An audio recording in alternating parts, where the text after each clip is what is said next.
자, 오늘 하나님이 우리에게 주시는 말씀 레위기 18장 19절부터 30절의 말씀입니다. 레위기 18장 19절부터 30절의 말씀입니다.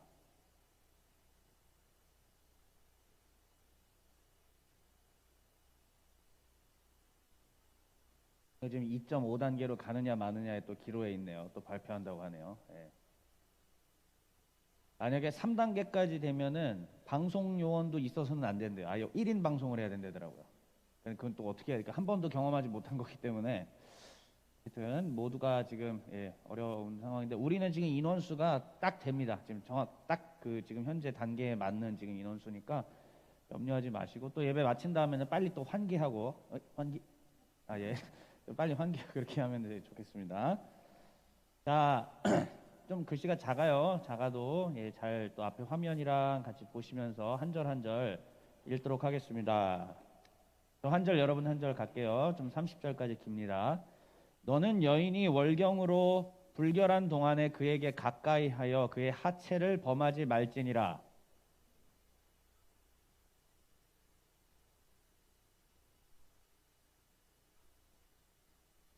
너는 결단코 자녀를 몰렉에게 주어 불로 통과하게 함으로 내 하나님의 이름을 욕되게 하지 말라. 나는 여호와이니라.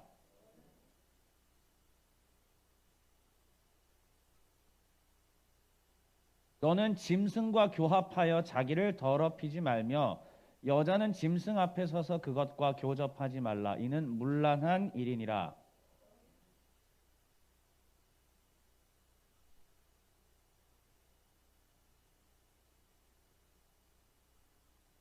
그 땅도 더러워졌으므로 내가 그 악으로 말미암아 벌하고 그 땅도 스스로 그 주민을 토하여 내느니라.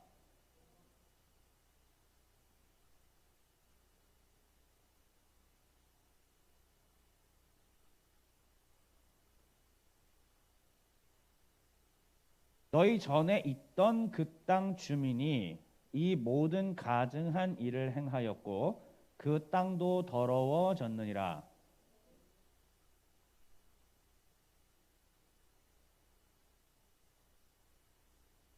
이 가증한 모든 일을 행하는 자는 그 백성 중에서 끊어지리라. 그러므로 너희는 내 명령을 지키고 너희가 들어가기 전에 행하던 가증한 풍속을 하나라도 따름으로 스스로 더럽히지 말라. 나는 너희의 하나님 여호와이니라. 아멘. 네, 오늘은 이제 약속했던 대로 레위기 개관 2번째까지 끝내고 성결 법전을 배우도록 하겠습니다. 성결 법전 중에서 앞부분에 해당하는 18장부터 20장에 해당하는 성결 공동체에 대해서 살펴볼 텐데 성결 공동체는 크게 세 파트로 되어 있습니다. 근데 제가 그 세 파트를 다 다루기에는 뭐 시간이 걸릴 수도 있고 해서 다음 주에 한 번 정도 더 이렇게 해볼까 생각을 하는데 물론 그거는 이제 좀 가봐야 알 것 같고요. 일단은 성결 공동체 1이고요. 가로 안에 있는 제목을 여러분들이 좀 읽어주시겠습니다. 준비 시작. 예, 요런 한자는 읽으실 수 있죠? 예. 이거 읽으실 수 있죠? 오케이, 예. 이거 쉽지 않은 글자예요. 되게 쉽지 않아요. 예. 유건사님 왜 자꾸 구박하세요? 아, 못 읽어요? 야, 예. 그럴 수도 있죠. 예. 이따가 또 다른 나라 말이 하나 또 나옵니다. 그때 기회를 한번 또 드릴게요. 다른 나라 글이 나오거든요. 한번 또 봐보시고요. 자, 한번 시작을 해보도록 하겠습니다. 자, 이게 누굴까요? 요즘에 굉장히 핫 이슈인 분이에요. 이거 누가 얘기하셨어요? 예, 벌써 대본에 답이 나오셨습니다. 네, 이분이 지금 배가 잔뜩 나와 있고요. 누굽니까? 예, 그 사유리 씨가 굉장히 똑똑한 분이에요. 왜냐하면 한국에서는 자기 개그 스타일이 먹히지만 일본에는 자기 같은 사람이 한 트럭 있다고 하더라고요. 그래서 일본에선 자기 코미디가 먹히지 않아서 자기는 일본에서 안 한다더라고. 그는 굉장히 지혜로운 분이죠. 자, 사유리 씨가 지금 뭐 여러분 아실 거니까 한번 여쭤볼게요. 어떤 걸로 지금 그 큰 유행을 타고, 유행이라기보다는 이렇게 알려져 있죠. 지금 어떤 사건으로? 네, 비혼 모가 됐습니다. 예, 예전에는 미혼모라는 표현들은 있었지만 지금은 최근 들어서 비혼이 이제 유행하기 시작하고요. 저는 지금 비혼입니다. 저는 결혼을 못한 게 아니라 저는 안 한 겁니다. 이렇게 표현하시는 분들도 많고요. 김한기 대감님, 어떻게 뭐예요? 네. 아니 장가 가실 거잖아요. 그렇죠? 예. 예, 여기 있는 사람들 말고 우리끼리 있을 때는 뭐 서로 어떻게 장가 가야 되는지 되게 막 눈물 흘리면서 같이 얘기 많이 하잖아요. 그렇죠? 예, 그렇습니다. 근데 비혼인 사람이 아이를 낳았다고 하면은 뭐 여러 가지 몇 가지 정황들이 있을 수 있죠. 여러분들이 생각하는 그 정황들이 맞습니다. 그런데 최근 들어서 이 사유리 씨 사건이 우리에게 큰 또 이슈가 됐던 것은 그냥 단순히 사유리가 대리 정자를 받아서 아이를 낳았다. 그냥 단순히 이런 이야기가 아니에요. 이거는 또 그전까지는 한국 사회에서 이런 일이 흔치 않았던 것이었는데 이 일이 하나의 화두가 된 것이고 또 이것을 우리 사회 속에서 어떻게 받아들이느냐라는 큰 문제 제기를 해준 사건이 됐다라는 것이죠. 불과 며칠 전 사건입니다. 불과 얼마 전에 우리 신문지상에서 떠들썩하게 했던 사건입니다. 뭐 일단은 제가 여기에 대해서 가치 평가를 뭐 이렇게 이분한테 뭐 잘했다 잘못했다 얘기하려고 하는 것은 아니고요.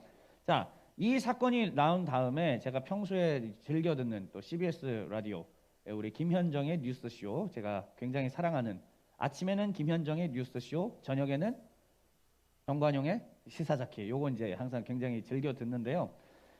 그 아침 방송에 이 부분에 대해서 논의가 있었습니다. 자, 이분이 개간박노자라는 코너가 있어요. 김현정의 뉴스쇼에. 그래서 계절마다 오시는데 자, 이분은 어느 나라 사람일까요?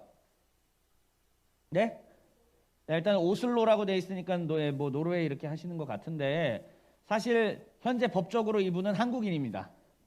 예, 법적으로는 귀화를 하셨기 때문에 한국인이고 그 다음에 오슬로 대학의 한국학 교수로 계시지만은 이분은 소련 사람입니다. 예, 그래서 여기에 지금 이런 글씨가 있죠. 자, 읽어주세요. 나도 못 읽어. 저도 모르. 이거 뭐야? 블라디미르 뭐예요? 뭐 어쩌고 저쩌고 저쩌고 그 티호노프래요. 일단은 제가 그래서 미리 알아보고 했죠. 예, 미리 그 백과사전을 찾아보고 티호노프가 이분의 원래 이름이고요. 소련 사람으로서는 참 특이하게 소련의 어떤 그런 제도들을 이제 반대하면서 이제 전체주의라든지 이런 것들을 반대하면서 열심히 외쳤고 그다음에 북한에서 나온 춘향전이라는 영화를 보고 감동받아서 한국학을 하기로 결심을 하셨답니다. 예, 그리고 남한에 오신 거예요. 그리고 95년도에 한국분과 결혼을 하셔서 완전 귀화까지 했고 이분 라디오를 제가 들어봤는데 충격받았습니다. 분명히 발음은 그것은 이게 한국 사회에서 이런 목소리거든요. 누가 봐도 엄청난 외국인이에요. 그런데 나오는 말들이 다 사자성어예요. 동양 고전에 전부 그러니까 내가 전혀 몰랐던 말들이 그냥 저저저저저 나오더라고. 그래서 좀 더 서치를 해봤어요. 그랬더니 이미 엄청난 석학이시더라고요. 사실 한국에 대해서 우리 한국 사람들보다도 훨씬 더 객관적인 시선으로 더 많이 알고 있는데 근데 이분은 뭐 불교 신앙을 갖고 있는 걸로 제가 들어서 알고 있고요. 박노자 씨는 노자도 저기 그 본명이 아닙니다. 자기 필명입니다.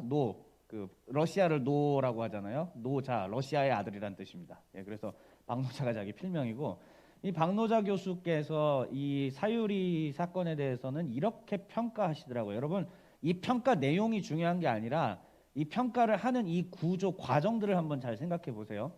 뭐라고 평가하셨냐면은 지금은 전 세계적으로 저출산 시대다. 그리고 한국은 OECD 국가 중에서도 그 수준이 어느 정도죠? 탑이죠. 제일 안 낮죠. 예, 정말 그렇기 때문에 이대로 가다가는 2700년인가 언제면 한국이 소멸된다고 하는 그런 얘기도 나오잖아요. 그러니까 지금 추세에서 전 세계적으로 아이를 많이 낳게 하는 이 비혼모, 그러니까 정자를 기증받아서 그것으로 아이를 낳고 키우는 것에 대해서 그것이 도대체 뭐가 문제입니까? 이러면서 얘기를 하시는 거예요. 나 너무 똑같이 따라한 것 같아. 들어보세요. 저번 방송 난 것들이 진짜 똑같이 내가 지금 마이크 이 스피커 통해서 들은 소리가 와, 나 지금 내가 박노자인 줄 알았어요. 이렇게 맞죠? 저번 들으신 분 계시네 저기 똑같죠? 네. 그런데 그래서 지금 이제 하는 얘기가 뭐냐면은 그래서 이게 옳다 그르다는 여러분들의 판단에 제가 이제 맡길 거고요. 왜냐하면 우리는 지금 현재 세속 국가를 살아가고 있기 때문에 세속 국가라는 법이 하나 적용되는 것이고, 그러면서 동시에 크리스찬으로서의 법이 우리에게 동시에 적용되고 있다는 사실을 누차 여러분들에게 말씀을 드렸습니다. 그렇기 때문에 레위기를 특별히 성결법전을 배우고 있는 이 과정 속에서 우리는 레위기에서 말하고 있는 성경의 법이 무엇인지를 보셔야 되고, 그 다음에 제가 누차 말씀드리지만 성경의 구약의 법들을 오늘날 이 세속국가 21세기에 문자 그대로 적용할 수는 없어요. 문자 그대로 적용할 수도 있고 아니면 해석된 적용을 해야 되는 과정들이 복잡다단하게 이루어지게 됩니다. 그런데 그 모든 것들은 물론 전문적인 성경 교사들이 그것들을 과정을 치러주지만, 제가 더 중요하게 생각하는 건 뭐냐면 그걸 가지고 오늘날 우리 한국의 지성인들이, 한국의 젊은 지성인들이 생각하고 사고하고 숙고하고 고찰하고 곱씹으며 함께 그것들을 어떻게 해나갈지 결정하는 것들, 그리고 그 합의를 이루어내는 것들, 이것이 훨씬 더 중요하다고 생각합니다. 그렇기 때문에 지금 사유리 이야기로 시작을 했는데요. 이제 레위기 18장에 매우 재미없는 성결법전 중에 첫 파트, 성결공동체, 그 중에 구약의 성윤리 부분입니다. 도대체 구약에서는 성윤리를 어떻게 얘기하고 있는지 이제 제가 살펴볼 텐데 단계별로 한번 들어가 보도록 할게요. 자, 성결법전 H라고 제가 이니셜을 H라고 얘기했죠. 그 성결법전은 이렇게 구성되어 있습니다. 자, 시계 방향으로가 아니라 그냥 장 순서대로 이렇게 해서 여러분들 소리 내서 하나씩 읽어 주실래요? 준비 시작.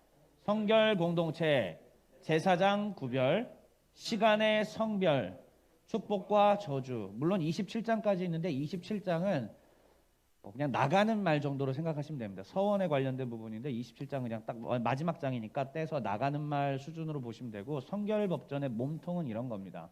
그래서 제가 생각할 때 개인적으로 이제 앞으로 성결법전을 계속 다룰 건데, 여러분 우리 길법 공동체 청년부가 주목해야 될 파트는 제가 생각할 때는 여기랑요, 성결공동체랑 시간의 성별 요 부분입니다. 미리 뭐 말씀드리면 이제 요건 뒤에 나오니까는 이 어떻게 하나님 나라 백성들이 성결하게 해야 되는지 몇 가지 이제 그 태제가 있고요. 그다음에 시간의 성별은 절기 플러스 안식에 대한 개념이기 때문에 이 부분들이 또 특별히 우리가 주목해야 되고, 제사장 구별 뭐 이거는 뭐 에스겔 때 뭐 지독하게 많이 들었잖아요. 사실 그런 얘기고, 앞부분에서도 또 얘기했고, 축복과 저주도 그렇게 뭐 물론 생각할 게 있기는 한데 아주 집중할 거는 아닌 것 같아요. 요 두 개가 제일 집중할 거니까 여러분들 요걸 좀 기억해 주시고요. 한번 다시 환기시키고 상기시키는 과정 속에서 한 번만 다시 읽어보겠습니다. 천천히 시작. 성결 공동체, 제사장 구별, 시간의 성별, 축복과 저주. 그렇습니다. 자, 그러면은 이 성결 공동체에 대해서 알아보도록 할게요. 자, 성결 공동체는 또 이렇게 세 가지 법으로 되어 있습니다. 자, 첫 번째는 무엇입니까? 성윤리법입니다. 오늘 다룰 내용이 여기에요. 성윤리법이고, 두 번째는요, 성윤리법입니다. 한자가 다르죠? 예, 미스터 뉴저지? 이거 무슨 뜻이에요? 알겠어요. 자, 혹시 이거 무슨 뜻이에요? 알겠습니다. 자, 예. 여기서 말하는 거는 우리가 흔히 알고 있는 남성, 여성 할 때 성이고요. 여기서 말하는 성은 뭐 sacred, holy 이런 얘기예요. 이해되시죠? 예, 그러니까 우리는 지금 똑같은 발음으로 일부러 제가 당신 올 줄 알고 이렇게 해놓은 거예요. 예, 당신 올 줄 알고 일부러 좀 재밌게 장난치려고 이렇게 해놓은 거고, 장난은 아니고요, 사실. 예, 성윤리, 그다음 또 성윤리입니다. 그래서 어떤 게 남성, 여성으로서의 하나님께서 주신 법이고, 또 어떻게 거룩하게 해야 되며, 사형 관련법이 있습니다. 사형 관련법은요, 그냥 떨렁 사형이 나온 게 아니고 앞에 성윤리와 관련된 사형법입니다. 100%는 아니에요. 몇 가지 다른 것들이 들어가 있습니다. 그런데 일단은 이 성 문제를 범했을 때, 하나님 앞에서 성결한 백성으로 하지 못했을 때 어떻게 해야 되느냐, 하나님께서 어떻게 사형까지도 명하신다라는 것이 구약의 법입니다. 그러니까 오늘날 현재까지도 한국 사회에서는 사형 제도를 폐지해야 되느냐, 존속시켜야 되느냐에 대한 많은 논의들을 하는데, 그러한 근거들을 제시하는 게 이제 여기에 관련된 성경 구절이에요. 그런데 여기에 나와 있는 성경 구절을 제가 다시 말하지만은 문자 그대로 100% 적용할 수는 없다라고 얘기하는 것입니다. 그렇기 때문에 이거는 세속 국가 속에서는 가치 판단적인 부분들이 분명히 부딪히는 거, 충돌하는 부분들이 나올 수밖에 없다라는 말씀이고요. 자, 앞에 보세요. 이것도 훈련입니다. 자, 앞에 보세요. 자, 그랬을 때 여기에 성윤리법에 대한 얘기들을 제가 오늘 여러분들과 함께 나누려고 합니다. 자, 그러면 뿅 보십시오. 성윤리법 본론입니다. 금지령 첫 번째입니다. 자, 금지령 첫 번째, 아이고 줄이 다 이렇게 됐네. 그냥 알아서 그래도 보실 수 있으시죠? 자, 근친상간 금지 10조항입니다. 자, 일단은 제가 이걸 나열을 하고 핵심적인 그 신학적으로 우리가 알아야 될 핵심 메시지는 뒤에서 제가 다 말씀드릴게요. 일단은 좀 지루하더라도 그냥 한번 쭉 볼게요. 이 시대에 이런 게 있었다라는 뜻이에요.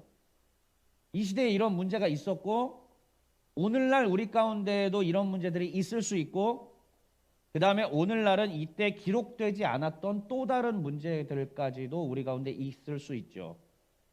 현재 특별히 우리가 20, 30대 젊은이들로 살아가는 속에서는 이 부분이 가장 부딪혀 오게 될 것입니다. 물론 여기에 나와 있는 것들을 실천하는 사람은 사실 거의 없다고 생각합니다. 거의 없지만은 이것이 현대적인 의미로는 또 어떻게 우리에게 적용될까도 여러분들에게 몫입니다. 이제 생각해야 되는 건데 첫 번째, 근친상간 금지 1조항. 아버지의 아내, 그러니까 엄마의 하체를 범하지 말라라고 성경에 나와 있거든요.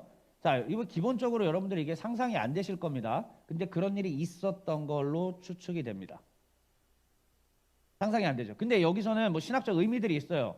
아버지의 하체가 곧 어머니의 하체인 거, 왜냐면은 부부가 서로 하나이기 때문에. 근데 그거를 건드리는 것은 곧 아버지의 권한을 침투하는 것도 되는 것이고, 그 다음에 또 이건 남자 기준으로 기록됐지만은 또 반대로 말하면은 딸이 그렇게 하는 것도 옳지 않은 걸로 얘기하고 있죠. 롯이 소돔과 고모라에서 탈출한 다음에 그 두 딸과 관계를 맺고 낳은 아들들이 있었죠. 그게 바로 모압과 벤암미입니다. 그리고 그들이 모압과 암몬족 속에 시조가 되었다고 창세기에서는 우리에게 가르쳐주고 있어요. 그런데 이게 정당하다라는 말이 아니에요. 콩가루라는 것을 가르쳐주는 것입니다. 성경은 좀 우리가 듣기에는 약간 썩 달갑지 않은 이야기들도 그대로 다 기록해 놓고 있습니다. 왜냐하면 그것이 우리의 실생활이기 때문이죠. 더더군다나 이 성경이 기록되었던 그 시절의 사람들, 그리고 이걸 듣는 사람들의 입장에서는 이게 비일비재했던 상황들이었다라는 것을 우리가 꼭 기억을 해야 합니다. 두 번째는요, 여러분 한번 읽어보세요. 8절 시작. 아버지의 여인은 또 뭘까요? 아니에요. 여기서는 어머니 아니에요. 뭘까요? 아버지의 여인이 일부 다처제였겠죠. 일부 다처제. 이 법이 주어지기 전까지는 하나님께서 일부 다처제도 어느 정도 용인하신 것 같지만 이제 이 법이 주어진 이후로는 일부 다처제를 용인치 않으십니다. 그런데 중요한 거는 많은 사람들이 일부 다처를 했죠. 그리고 정실 아내가 있고 첩들을 여러 명을 두고 있었던 사람도 많죠. 그런데 예를 들어서 아버지가 돌아가셨어요. 근데 아버지의 첩이 나보다 어려. 이럴 때 어떻게 될 거? 근데 아버지의 첩이 나보다 어린데 절세 미녀야. 그럼 어떻게 할 것 같아요? 상상해 보세요, 그냥. 예. 근데 그런 일들이 벌어졌다라는 뜻입니다. 그래서 아버지의 여인을 건드리는 것은 곧 누구를 건드리는 것이다? 아버지를 건드리는 거고, 그건 곧 하나님에 대해 권위를 도전하는 것이 된다라는 뜻이죠. 세 번째 한번 읽어주실래요? 점점 가관입니다. 상상만 하더라도 여러분들이 역겨운 거 알겠는데 그래도 디스거스트 할 거 알아요. 그러지만 생각해 보세요. 세 번째 시작. 네, 그냥 말 그대로입니다. 누이와 이복, 누이. 이복은 배가 다르다라는 뜻이죠. 배가 다른 누이를 말하는 겁니다. 이런 일들은 또 뭐 성경에 비일비재하게 일어났고, 뭐 실상 우리의 역사 가운데서 뭐 그런 것이 뭐 한두 번이었겠습니까? 굉장히 많이 있었겠죠. 자, 10절입니다. 시작. 끔찍하죠? 손녀와 외손녀. 11절입니다. 시작. 의분노입니다. 자, 그 다음에 상상만 해도 이제 이상해요. 12절 고모, 13절 이모. 있었을 거예요. 이런 일이 있었으니까 기록됐습니다. 14절 아버지의 형제의 아내. 아버지의 형제니까는 나한테는 삼촌, 뭐 작은아버지 큰아버지겠죠. 그의 아내니까는 큰어머니 작은어머니를, 백모 숙모를 말하는 겁니다. 이것도 안 된다. 안 된다라고 하시는 거 보니까 있었나 봐요.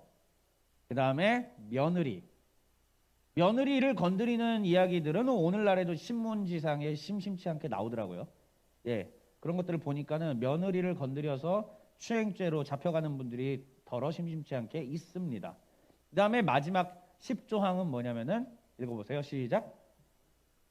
네, 형제의 아내입니다. 예. 형수가 될 수도 있고 제수씨가 될 수도 있죠. 이 모든 것들이 그 당시에 자행되고 있었던 죄악이었던 거고 하나님께서는 이 모든 것들을 금지해 놓으셨다라는 사실을 여러분들이 한번 생각해 주시기를 바라요. 자, 그런데 문자 그대로 하나하나 다 생각해 볼 때 솔직히 오늘날 우리 시대에 적용되기는 조금 어려운 것들이 있지만은 저는 아까도 계속 얘기했지만은 우리 시대에는 오히려 새로운 이때는 없었던 또 새로운 이 성의 기준들이 있잖아요. 오늘날 성별을 몇 가지로 정의하고 있습니까? 성별이 도대체 몇 개인지 아세요? 수십 개더라고. 수십 개. 아니 더 늘렸어. 그러니까 이렇게 가지를 막 쳐가더라고요. 아주 오래전은 아니라 한 굉장히 그래도 뭐 꽤 수년 전에 캐나다에서 성별을 기재하는 부분에서 뉴트럴이라고 써야 된다라는 것을 제가 처음 접했을 때에 와우 쇼킹 그랬어요. 이건 너무 충격적이다 그랬었는데 지금은 이제 그거 아무렇지도 않게 됐죠. 이제는 더 다양한 성들, 간성들 뭐 이것저것 여러 성들에 대해서 얘기할 수도 있고 그것이 우리 가운데 계속적으로 메시지를 던져주고 있습니다. 너희는 어떻게 할래? 교인들은 어떻게 할래? 기독교는 어떻게 할래? 받을래? 문을 열래? 무너질래? 아니면 어떻게 할래? 등등 여러 가지 함의가 그 안에 들어있는 거예요.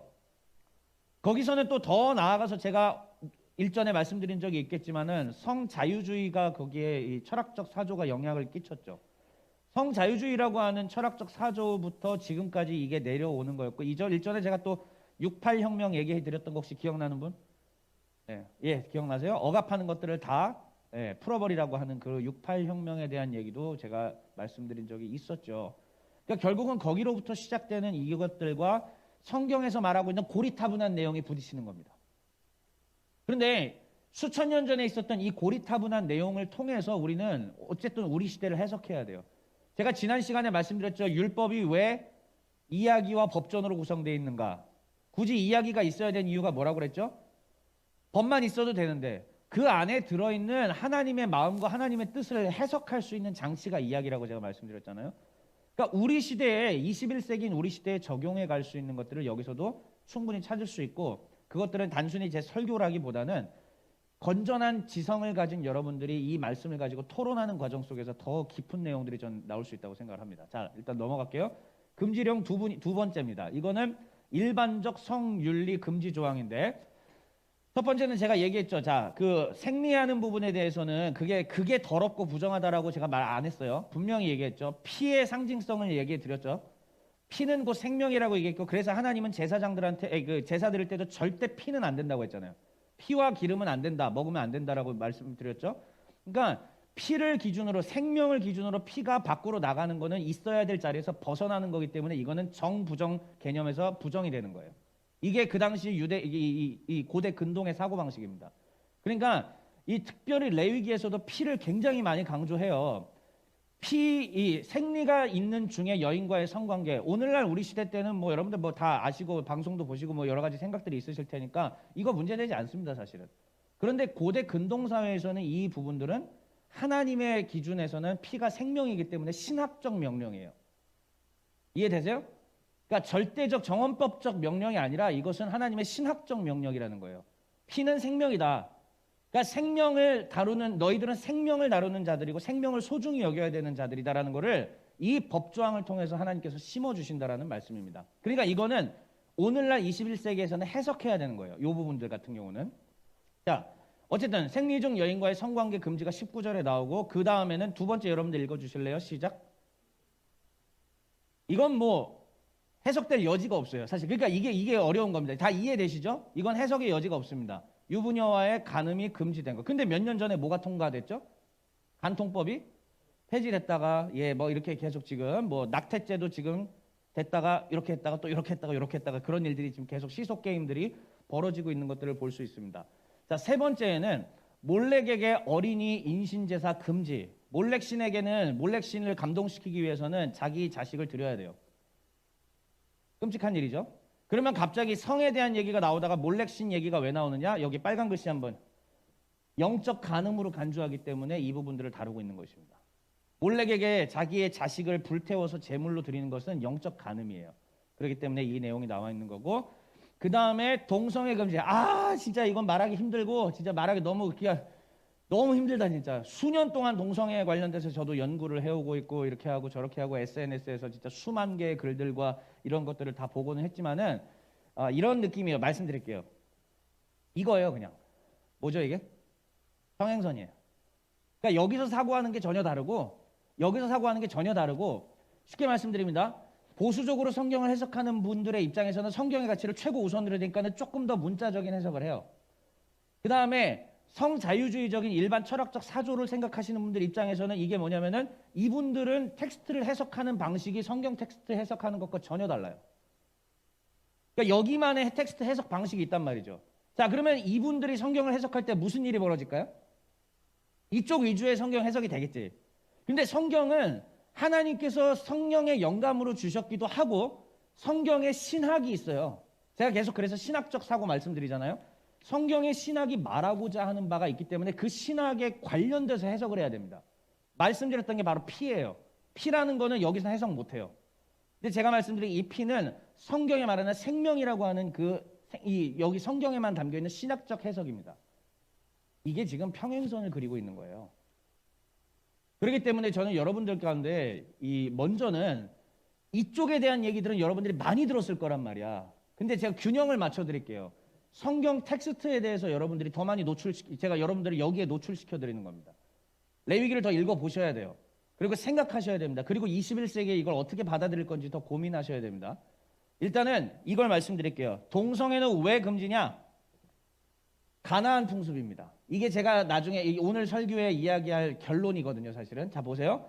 가나안 풍습이고 고대 히타이트 아시죠? 고대 히타이트의 헷 족속이라고 하고 성경에서는, 우리 세계사에서는 히타이트라고 하잖아요. 히타이트의 법에 언급이 돼 있죠. 동성애에 대한 부분이. 뭐 그것뿐이겠습니까? 근데 하나님께서 지금 레위기에서 금지시킨 법들이 다 어디 법일 것 같아요? 어디 풍습일 것 같으세요?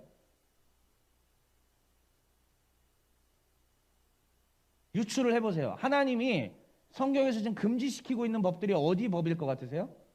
가나안법이죠. 오케이. 자, 그럼 여기도 수간 금지. 이거는 지금도. 자, 근데 수간을 여전히 인정해 달라고 하는 사람들 있는 거 알죠? 있어요. 아유, 모르세요. 미국 같은 경우에서는 수십 년 전이에요. 이미 수간 허용해 달라고.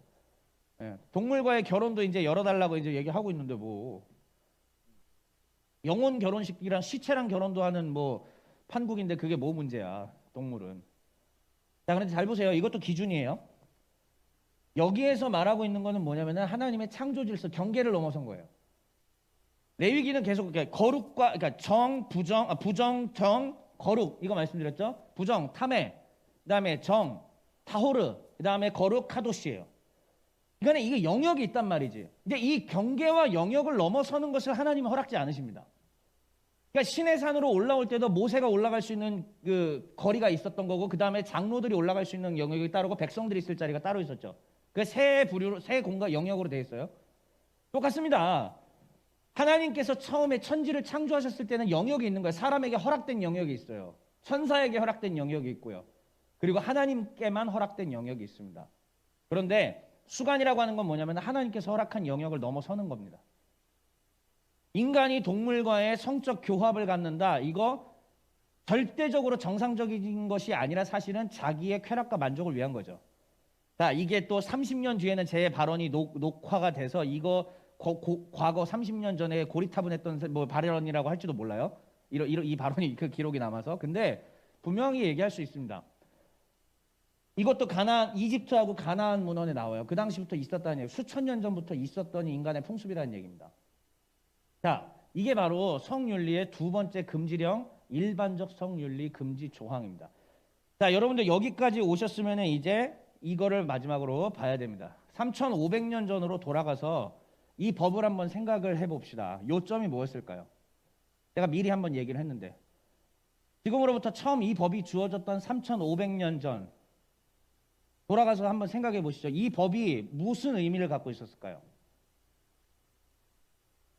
이것은 하나님께서 출애굽하고 난 이스라엘에게 주신 법이잖아요. 그러면은 이게 이스라엘을 위협하고 있는 게 두 가지 영역입니다. 절 잘 보세요. 자, 졸린 거 조금만 깨시고 절 잘 보세요. 저도 지금 컨디션 최악인 거 뭐 아실 분들은 아시지만은 난 프로페셔널, 난 프로니까 지금 최선을 다해서 기를 끌어올려서 하고 있습니다. 이따 쓰러질 거예요. 자, 이 이스라엘 출애굽한 이스라엘을 괴롭히는 두 가지가 있습니다. 첫 번째, 과거 애굽법이 있어요. 애굽에서 노예로 살았죠. 애굽에서 여러 신들 다신교적인 사고가 있었죠. 이 애굽적인 다신교 사상이 이들을 지배하려고 하여. 두 번째, 그러면 이들이 갈 곳이 어디예요? 어디로 들어가? 출애굽해서 갈 땅, 약속의 땅, 젖과 꿀이 흐르는 땅, 어디? 가나안이죠. 그럼 가나안에 누가 기다리고 있어요? 오늘 읽은 본문에 뭐라고 표현되어 있냐면 땅을 더럽힌 자들이라고 나와 있습니다. 그 땅을 더럽힌 가나안의 7족속, 그 7족속들이 이들을 기다리고 있는 거예요. 그러면 두 가지, 그러니까 이 고대 이집트법과 가나안의 법들이 이들을 지금 괴롭히고 있는 거예요. 근데 하나님은 그 가운데서 너희들은 어떻게 해라? 여호와의 백성답게 해라. 이게 굉장히 선명하게 하나님께서 주신 답이다라는 사실을 우리가 꼭 기억을 하셔야 됩니다. 그럼 지금 우리는 어디에 둘러싸여 있어요, 사실? 알게 모르게 우리가 교육받아왔던 교육 과정 속에서 이미 성자유주의적인 것들이 이 얘기가 왔었고, 그 다음에 그 밖에 더 다른 철학적 사조들 속에서 우리는 이미 반하나님, 반성경 이러한 것들까지도 알게 모르게 자연스럽게 스며들어와 있습니다. 저한테도 있어요, 사실은. 왜 없겠어요? 저도 거기서 나서 자라서 이런 얘기들을 듣고 자라왔는데. 그러니까 이걸 둘러싸고 있는 그 모든 것들 속에서 하나님은 뭘 얘기하냐면은 조금 달라야지, 이렇게. 너희는 그들이 얘기하는 것과는 기준이 달라야지. 그러면 단순히 보수주의적으로 생각하라는 겁니까? 단순히 그런 개념은 아니고요. 하나님의 법으로서 조금 더 하나님의 법에 맞게 가는 것. 그거를 남들이 보수라고 한다면 보수인 거고요. 나는 그것이 오히려 진보적이다라고 생각하면 진보일 수도 있는 거예요. 근데 성경이 말하고 있는 법, 그거에 대해서 어떻게 생각하느냐. 3,500년 전의 요점, 다 그 땅에 더러워져 있는 것들을 본받지 말라는 것이 하나님의 말씀입니다. 자, 노란 글씨들만 볼게요. 노란 글씨들만 하나씩 읽어볼게요. 시작.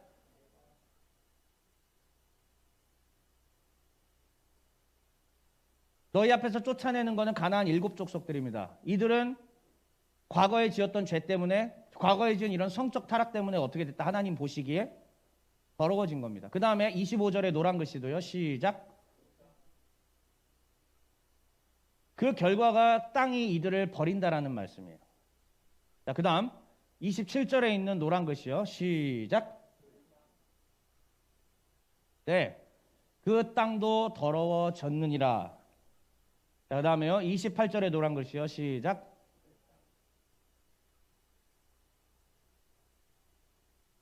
만약에 너희가 가나안의 문화를 받아들이고 가나안의 그러한 성윤리 풍습을 받아들인다면 그 땅이 너희도 토할 것이다. 그리고 실제로 이들이 경험했죠. 수백 년 뒤에 바벨론에 의해서 어떻게 됐죠? 예, 포로로 끌려가면서 그 땅이, 그 문학적 표현이에요. 그 땅이 이스라엘을 토해낸 겁니다. 자, 마지막 30절에 나와 있는 노란 글씨 한번 읽어주시죠. 시작.